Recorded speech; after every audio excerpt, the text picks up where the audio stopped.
Hello and welcome back to another portfolio video.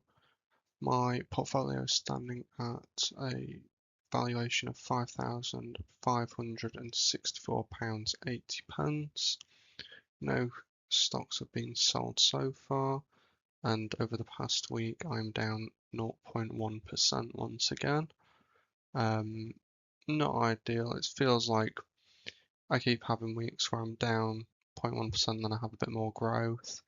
Then another week where it's a bit more down and then growth again. So hopefully we'll get to see a bit more of a bump up in the next few weeks. Before I continue, none of this is financial advice, just my own personal opinions and kind of details about my investments and what I've been doing. If you're going to invest, do your own research into these stocks. And know that your capital is at risk. Onto the stocks I bought this week. I bought £10 of Home Depot, £10 of Pepsi, and £10 of McDonald's. I've spoke about these stocks before. They're all very well-known household brands.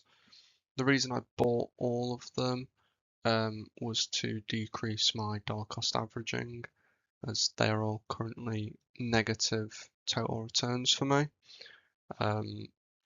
which just allowed me to decrease that while they're having a bit of a low, and hopefully makes my profits in the future look a bit stronger, more likely, while also allowing me to get the stock at a slightly cheaper price so I can get more shares of it and increase the amount in dividends that I will be getting paid when each of these companies do pay out.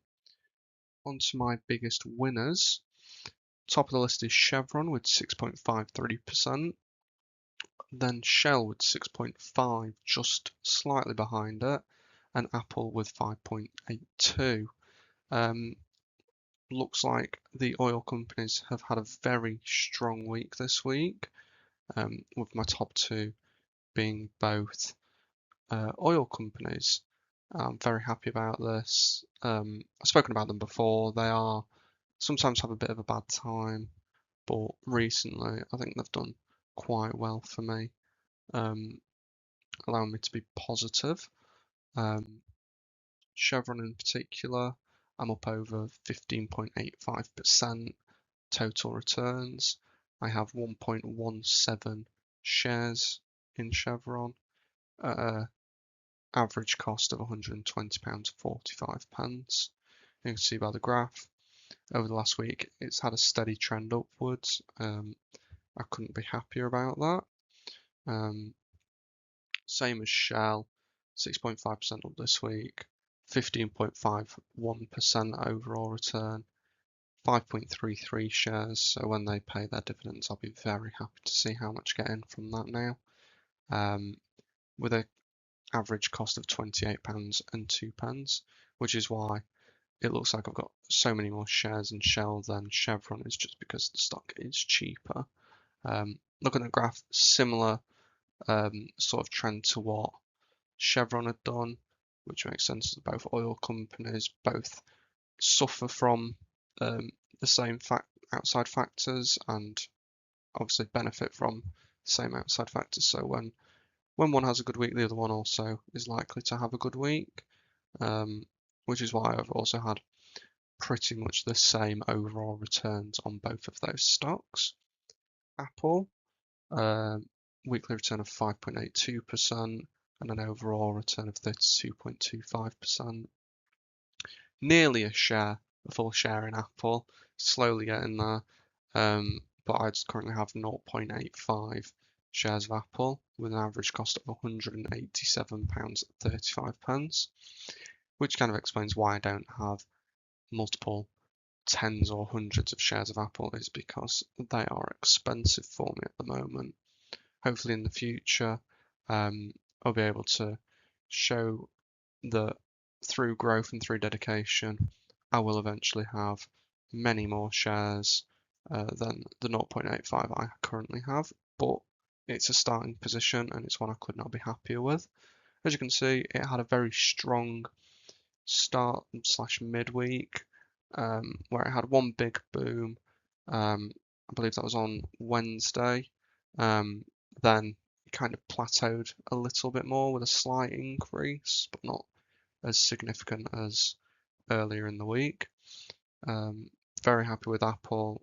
I still think this stock will be around for a long time as long as it keeps reinventing itself and producing good quality products. The consumers are already there.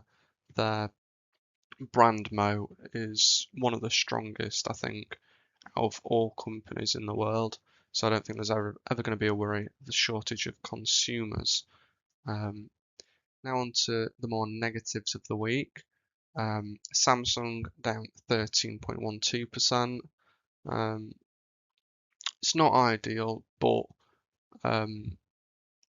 it has been on a downtrend more recently after it had a significant high of reaching, I think, nearly $6,000, which is incredible, and I saw some really good highs with that, but it has now started to come back down. Tesla, 6.8% loss this week. Not ideal, but it's one of those stocks that fluctuates the most in my portfolio. I did buy it at quite a high time, and knowing it was a very volatile stock, I wanted to see how it would do.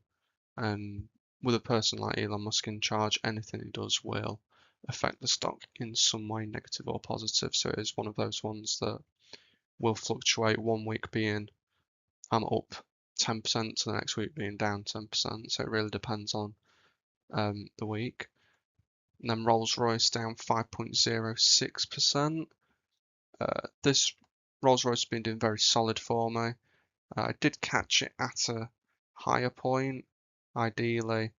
I mean, if you're going around in 2022, 2021, you're probably very happy to see these returns. As the stock was down at about £2 and is now up to about 10. As I call it, one of the high marks, so losing a little bit on it this week isn't anything horrific. I'm sure it will go back up soon. Samsung, as I mentioned, dropped massively at the start of this week / end of last week. Looked like it was fighting back and then hit a downwards trend again. 13.12% down this week. Still up 159.18%. So as I said, I'm not worried about that. I do think it'll bounce back. I'm tempted to invest in it now, as I think the stock price is slowly coming down to a price that I could justify buying more of. I have 0.07 shares in Samsung, as it's clearly a very expensive stock. As shown by my average cost is £1,203.36. Very expensive stock, but has also performed very well for me. As I said in previous videos, if I was fortunate enough to chuck all of my money into Samsung, I'd have been very happy right now. However, that isn't a smart strategy in my opinion for what I want to aim for in the future. But to have it in my portfolio, it has bolstered it while other stocks have underperformed a bit. But I'm very happy with it still, so I'll continue to look at it further. Tesla, again, you can see that I am down overall already by the graph, as I lost another 6.8% this week, further getting away from breaking even on Tesla. I'm now down 7.02%. Not ideal, but I'll keep it and see how it goes. I'm still tempted to buy into SpaceX. I was tempted to do a little bit of short trading when it first came out, but I didn't. It's not my sort of investing to do. I prefer in the long-term stuff, as you know, it'll most likely increase over time if you buy solid companies, whereas SpaceX has reached a low of $124 over the past week, continually decreasing. I do think it is one that I'll revisit, as I think it's a good company. It's just their financials do not look great, as they've been operating at a loss for many years now. But with all of the satellites they're sending up and things like that, I think it could be a good company in the future. Back to Tesla after a bit of a ramble. I own 0.73 shares of Tesla at an average cost of $303.15, or pounds, sorry, which the conversion rate would put it a bit higher than what the current stock is. It is one I'll probably reinvest in again, just to try and get my average cost down, to try and make it more likely that I make profit. It's one I'm not 100% sure on. May take it out of the portfolio at some point if I want to go heavily into dividends, but it can be a good growth stock when it's on a good week. On to Rolls-Royce, as you can see by the graph, just a downwards trend, but nowhere near my break even. Lost 5.06% and I'm up 21.45% overall, which is why that grey line I don't like to see is anywhere near my the stock price at the moment. I own 14.22 shares of Rolls-Royce, an average cost of £11.24, which on the graph would be another 200p below where it currently is. If it ever reached that point, I would definitely buy more of Rolls-Royce. I think it's such a solid company. It's got many factors to it, from jet engines to luxury cars, that I think it's just an amazing company. And the dividends it pays, I love seeing every time. The dividends I received this week was 90p from Realty Income. I predicted this in my previous video. This has taken my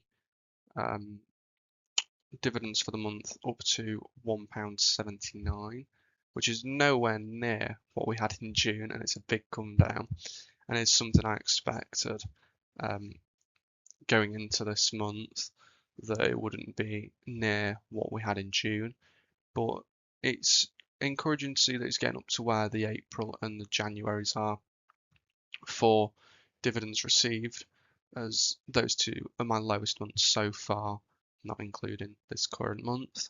But as long as next year I can compare the June and July graphs and both of them see an increase, I'll be very happy about that.